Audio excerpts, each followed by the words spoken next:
Retornando aqui com o meu convidado, o ministro Vinícius Carvalho, diretamente de Brasília, para conversar um pouquinho conosco, destacando aqui essa maravilha de vinheta que a gente adaptou aqui para esse dia de hoje, né, o 8 de janeiro. A gente vê a reconstrução de Brasília, agradecer ao Patrick Renaud e também a Unlop Filmes, né, que nos cedeu aqui o direito para poder fazer essa adaptação. Democracia inabalada. Querido ministro Tudo Vinícius bom, Carvalho, Flávio? tudo bom? Tudo bem. Feliz ano novo. Feliz ano novo, feliz ano novo.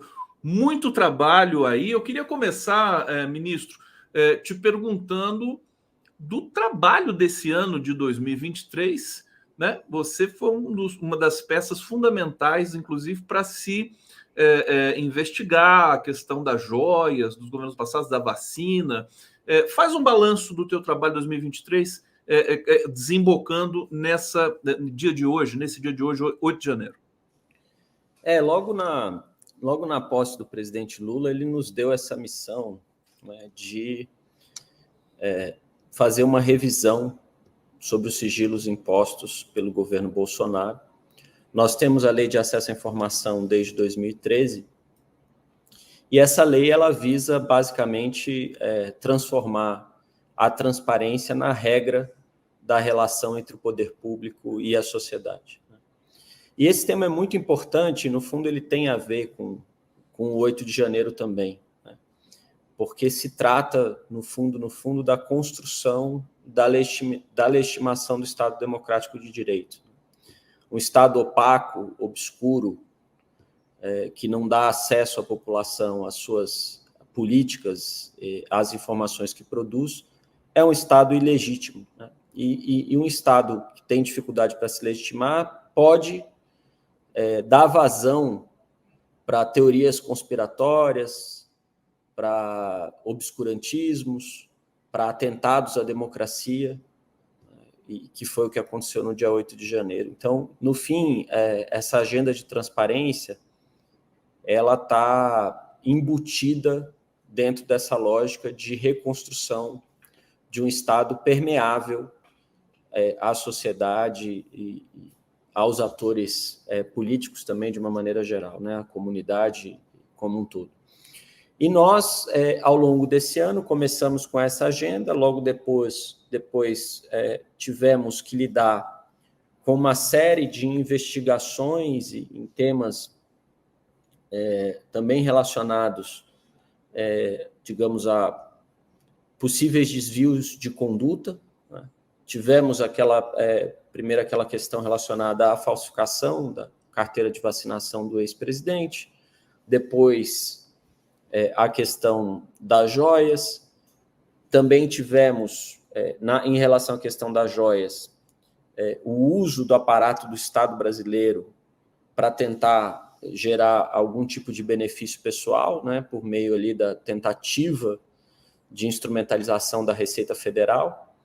Depois também tivemos, por meio da revisão dos sigilos, a análise do papel que a Polícia Rodoviária Federal acabou tendo durante o processo eleitoral, né, em que a população deve lembrar, vários ônibus foram interditados durante o processo ali de votação no segundo turno das eleições, impactando a população mais pobre do país que estava indo exercer o seu direito de voto, né? Muitas pessoas tiveram que caminhar quilômetros para poderem ir votar, vários vídeos foram produzidos, inclusive, na época, sobre isso.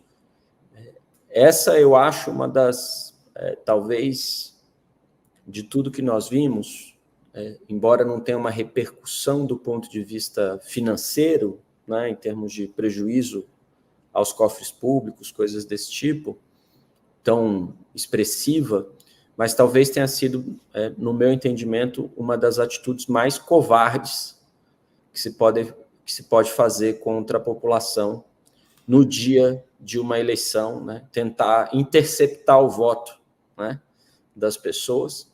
Isso, obviamente, vem num contexto de deslegitimação do próprio processo eleitoral, né? Porque veja que o 11 de janeiro... 8, né? o 8 de janeiro, ele é um processo que ele é o processo que ele é a ponta do iceberg de uma série de processos que foram se estruturando ao longo dos 4 anos anteriores, né? E a deslegitimação do processo eleitoral, o questionamento infundado das urnas eletrônicas foi um elemento muito importante nesse processo, né? Porque é uma forma de você poder falar sem crise de consciência, digamos assim, que o seu candidato perdeu a eleição e você não aceita o resultado, né? E se você não aceita o resultado é porque houve um golpe. Então, o que você está fazendo ali no dia 8 é o contragolpe, né? No fundo, você está ali defendendo a democracia, né? Era essa, no fundo, a teoria conspiratória que animava essas pessoas, como é a teoria conspiratória que anima uma série de golpes, né, ou de tentativas de eliminação da democracia em uma série de países no mundo. Tese essa que, felizmente, não prevaleceu. Prevaleceu, né, a tese, né, evidente aqui para todos nós, mas falar evidente é fácil, né? O difícil é comprovar e articular nesse sentido. Vinícius Carvalho, ministro aqui da Controladoria Geral da União, conosco no 11 News. Eu queria fazer uma comparação do teu trabalho com o trabalho do Haddad na seguinte dimensão. Toda vez que o Haddad dá uma entrevista para falar, enfim, do arcabouço, da reforma tributária, das questões econômicas, ele diz que o Brasil estava completamente desorganizado nessa dimensão, e que é um trabalho de reorganização. Na controladoria, nesses processos, você pode fazer um paralelo também? Quer dizer, você chegou ali, está num processo de reorganização, de reestruturação pessoal. Como é que está esse processo no seu trabalho?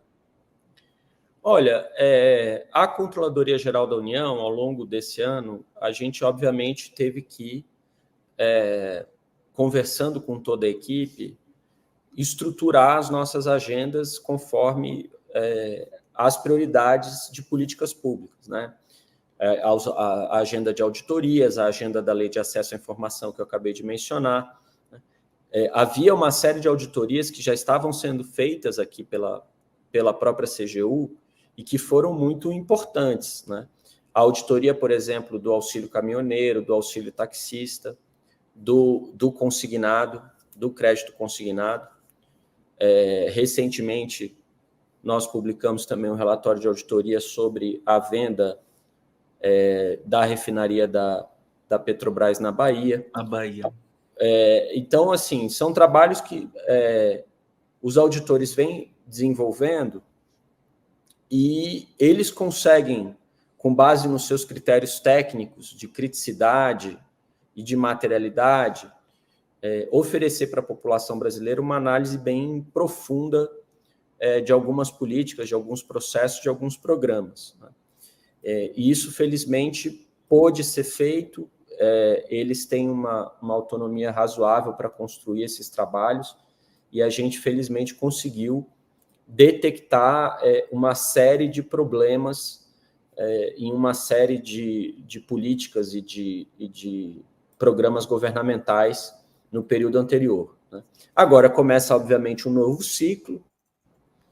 Eventualmente, denúncias podem ser feitas ainda e gerarem novas investigações, novas auditorias, novas operações. A CGU faz operações com a Polícia Federal frequentemente. Esse ano nós fizemos quase 40 operações junto com a Polícia Federal.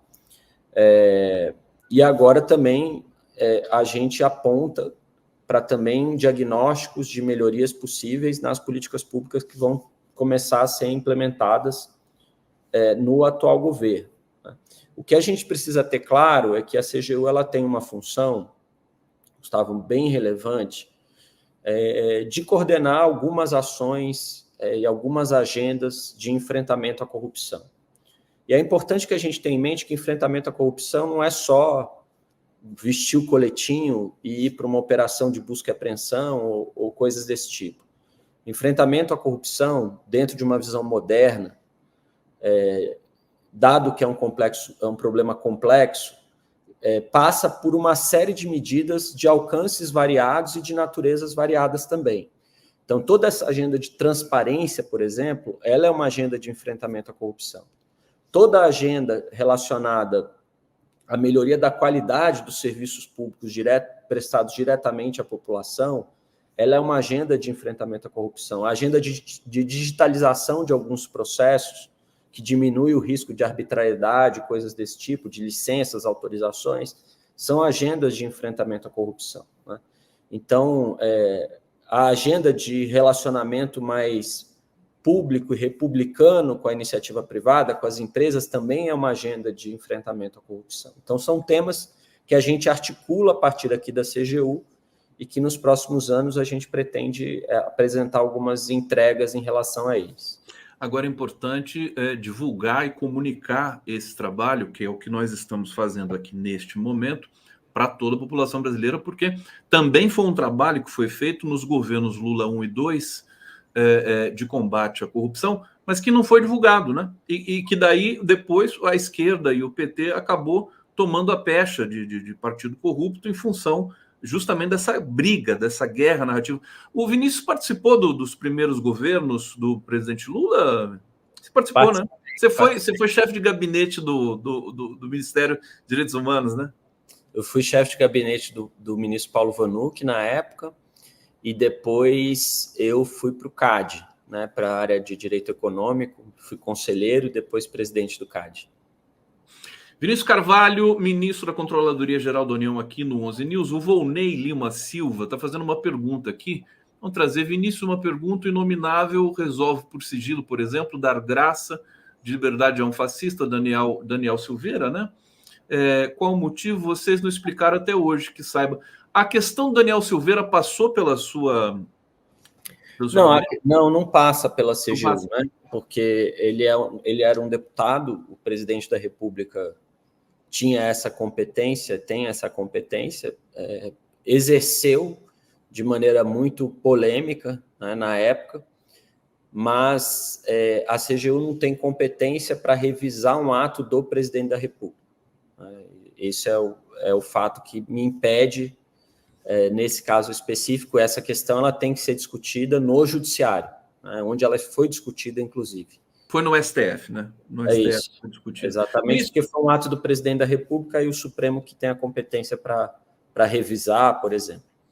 Tanto o público que nos assiste nesse momento, deixando claro aqui pelas mensagens, quanto articulistas, jornalistas, eles estão apreensivos com a questão da punição dos financiadores do 8 de janeiro.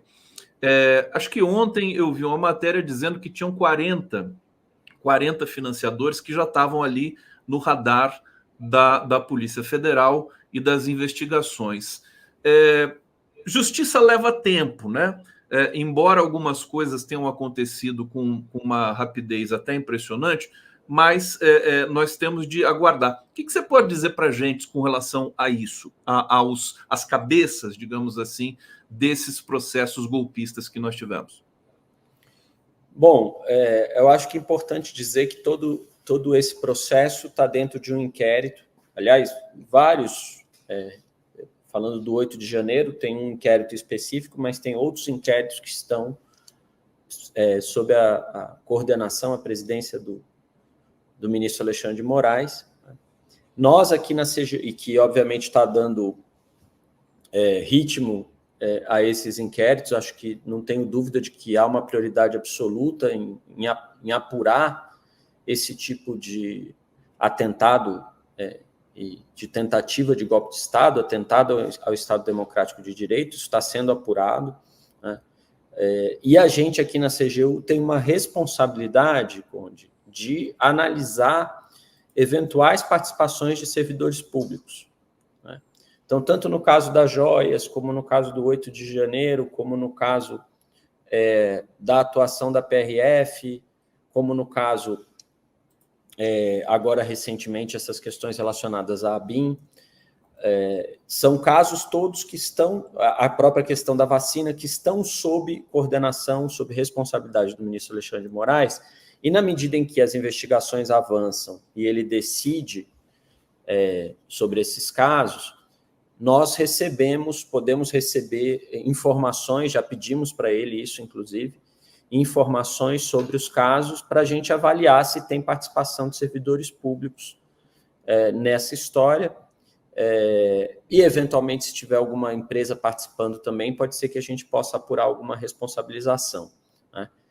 Agora, é sempre importante dizer, eu acho que nesse caso do 8 de janeiro, que a gente não pode olhar para esse dia como um ato, simplesmente, né? Mas, como eu disse, como ponto culminante de um processo.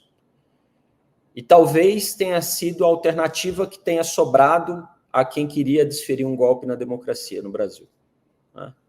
Que foi uma tentativa parecendo ali com uma cara de intentona um pouco translocada, mas que no fundo, hoje em dia a gente consegue perceber, inclusive porque são publicados livros sobre isso, entrevistas sobre isso, atores que vivenciaram esse período entre o segundo turno da eleição e a posse do presidente Lula, uma série de tentativas ali, de pressões, né, e inclusive que demandou uma articulação internacional, né, muito grande para reconhecer as eleições, né, em 48 horas, quase todos os países tinham reconhecido a eleição do presidente Lula, né, então, e isso tudo não seria necessário se a gente não tivesse vivenciando um processo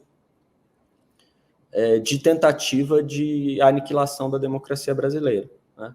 Então, o 8 de janeiro foi ali, digamos assim, a tentativa final para ver se eles conseguiam fazer esse movimento. E agora cumpre ao judiciário tentar identificar, como você falou, os financiadores, aqueles que patrocinaram, aqueles que estimularam. E tudo, né? Quando a gente fala do tempo, né? Tudo tem que ser muito cuidadosamente comprovado para que não tenha fragilidades, né? A gente vê isso também com relação ao processo que cerca ali o Bolsonaro. Vamos receber o nosso querido Luiz Nassif para conversar com o ministro Vinícius Carvalho. Nassif tomando a sua aguinha, liberado da academia essa semana, né, Nassif? Tudo bom? Eu fui até a padaria aqui com um sol escaldante, viu? Se esse sol tivesse no dia 8 de janeiro, não teria aparecido tanta gente lá, não, Vinícius? Talvez. Nassif, fazer uma pergunta aí para o nosso querido Vinícius. Então, o ministro Alexandre de Moraes e o Supremo estão pressionando para que haja punição dos militares. O próprio Alexandre de Moraes, em uma das entrevistas, falou aí a tropa preta é uma designação que dá aí a forças especiais do Exército. O Gilmar também. Essa penalização é fundamental, mas não pode haver conflito com o Executivo. Eu pergunto, qual que é o grau de esperança que o Paulo Gonet traz na Procuradoria-Geral da República, já que ele entra amparado aí pelos dois ministros mais incisivos aí contra o golpe? Você acredita que ele vai atuar de uma maneira muito mais objetiva aí do que o seu antecessor? Não, eu não tenho dúvida de que o atual procurador-geral vai cumprir o seu papel nessas investigações, como em qualquer outra que ele tenha diante dele, e as denúncias, né? O presidente Lula não o indicou para que ele fosse um engavetador-geral da República, né, para usar um apelido antigo. O indicou para que haja da maneira correta, mas também não o indicou para que seja o perseguidor-geral da República, né? Ele tem que agir de maneira correta e vai agir de maneira correta. Toda a nossa expectativa e o histórico da atuação do procurador Gonet vai nessa linha, de cumprir o seu papel como procurador-geral da República. Vindo uma denúncia com substância, fazer os procedimentos adequados de investigação. E eu acho que isso vale para a questão do 8 de janeiro explicitamente, Nassif. Não só para isso, né?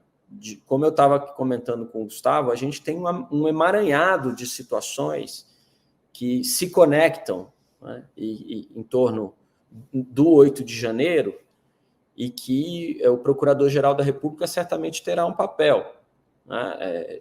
A gente tem a questão da vacina, a gente tem a questão da utilização da ABIN para fins espúrios, e típica polícia política que se tentou estruturar no Brasil. Felizmente, espero que felizmente não tenham conseguido. A gente tem a situação do uso das instituições da PRF, da Receita Federal, no caso das joias, no caso do processo eleitoral. Tudo isso está sob investigação dentro desse contexto, que, no fundo, acaba se conectando um pouco com o 8 de janeiro também, né? E aí eu acho que o ministro Alexandre de Moraes e o procurador-geral Paulo Gonet têm todas as condições e competências legais e técnicas para fazer esse trabalho. Tem um ponto aí que acho que foi levantado, não sei se foi levantado pelo ministro Alexandre de Moraes, que é o seguinte: todo o segredo do golpe consistia em manter os acampamentos aí mobilizados até o dia 8 de janeiro. Quando o Bolsonaro se manda para Miami, você tem uma ducha de água fria. E daí o ministro Braga Neto, ele dá uma declaração curta, assim, mas muito significativa. Aguarda que alguma coisa nova vai acontecer. Isso aí pode ser enquadrado como um preparativo aí para o golpe, não? Assim, eu não consigo, obviamente, estar na cabeça do Braga Neto, felizmente, para saber o que ele estava querendo dizer com aquilo. Mas eu acho que se ficar comprovado uma conexão disso que ele falou com o dia 8 de janeiro, para mim, claramente tem um espaço para responsabilização, porque, de fato, ali você teve ali a construção de uma tentativa de golpe de Estado, né? Isso acho que não tem nenhuma dúvida. Aliás, eu chamo a atenção aí, Conde, para dois gênios da raça aí, que é aquele deputado que foi do PCdoB, que foi ministro da Defesa aí, Aldo Rebelo.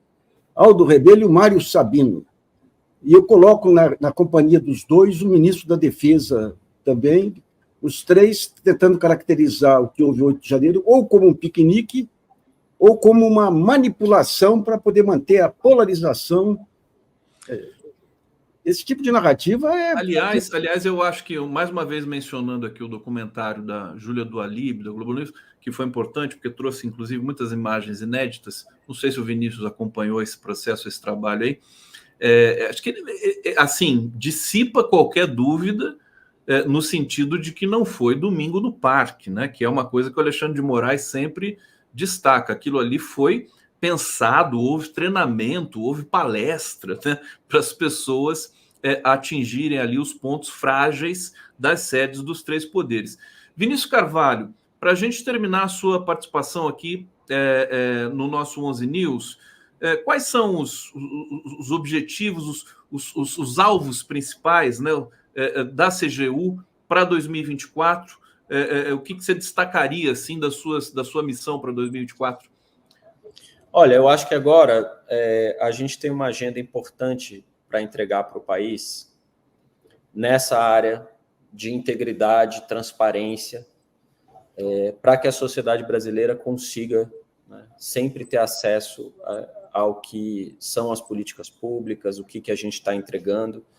E aqui a gente vai ter uma agenda que vocês vão ver ao longo do ano, do ponto de vista de transparência ativa, que a gente vai colocar algumas coisas, vai conseguir colocar algumas coisas para acesso à população brasileira. O Nassif vai poder pesquisar no portal da transparência e vai achar bastante coisa para fazer suas matérias, seus textos. Acho que essa é uma agenda importante. Acho que a gente tem uma agenda importante também na área de fiscalização e controle da execução das verbas federais nos municípios. né, que a CGU fazia lá atrás, no primeiro mandato, segundo mandato do presidente Lula, depois deixou de fazer nos governos Temer e Bolsonaro, e a gente pretende retomar de uma forma diferente, mas é a ideia de você, de fato, fiscalizar a aplicação dos recursos públicos da maneira correta, né? E a gente também está numa agenda de integridade com as empresas que a gente precisa avançar, né? A gente precisa fazer o capitalismo brasileiro ser um capitalismo que consiga alinhar, ou, de certa forma, digamos, tornar não contraditório a busca do lucro com a consecução de padrões mínimos de integridade. Acho que a gente já avançou nisso bastante nos últimos anos, né, nas últimas décadas, desde a Constituição de 88, mas ainda tem muita coisa para ser feita. Então, a gente também tem que adentrar nesse tema. E no enfrentamento da corrupção, é aquilo que eu te falei, Conde, a gente precisa resgatar esses padrões de legitimidade do Estado brasileiro, enfrentando o tema da corrupção na sua complexidade, né? Não adianta só vestir coletinho e sair por aí bradando e entrando, fazendo busca e apreensão e achar que você está combatendo a corrupção, né?